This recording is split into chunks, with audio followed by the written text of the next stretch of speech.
คุณผู้ชมครับตอนนี้มีผลกระทบที่เกิดขึ้นจากพายุฤดูร้อนในหลายพื้นที่นะครับโดยเฉพาะหลายจังหวัดเองก็มีลูกเห็บตกด้วยก็ส่งผลให้บ้านเรือนเสียหายรวมทั้งเรื่องของ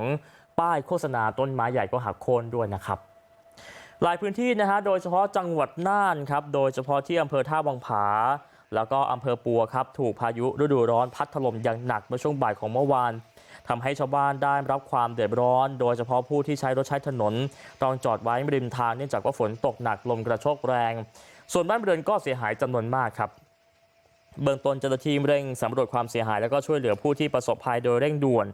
แล้วก็หากงบประมาณไม่เพียงพอจะเสนอให้ทางจังหวัดนั้นประกาศเป็นพื้นที่ประสบภัยพิบัติฉุกเฉินเพื่อใช้เงินทดลองของทางราชการนะครับไปช่วยเหลือกันต่อไป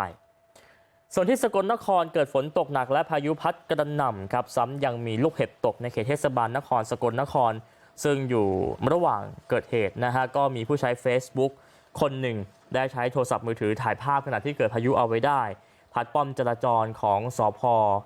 สกลนครนะที่อยู่บริเวณสี่แยกบ้านธาตุอันนี้แหละครับนะปลิวถลายออกไปบนถนนเลยครับนะฮะหลังจากพายุสงบก็มีการสำรวจความเสียหายเบื้องต้นไปพบต้นไม้หักโค่นล้มทับสายไฟก็ส่งผลให้กระแสไฟฟ้าดับเป็นบริเวณกว้างนอกจากนี้ยังมีหม้อแปลงระเบิดส่งผลให้ไฟดับในเขตเทศบาลนครสกลนครล่าสุดก็เร่งดำเนินการแก้ไขแล้วส่วนที่อำเภอพิมายจังหวัดนครราชสีมาพายุฤดูร้อนพัดถล่มป้ายโฆษณาร้านเป็ดย่างชื่อดังริมถนนสายพิมายตลาดแคครับรวมไปถึงร้านขายต้นไม้ที่อยู่ติดกันได้รับความเสียหายไปด้วยโดยเจ้าของร้านขายต้นไม้บอกว่าเกิดลมพัดแรงมากเป็นลมพายุแล้วก็มีฝนตกหนักทำให้ต้นไม้ใหญ่ที่อยู่ข้างร้านหักโค่นลงมาทับร้าน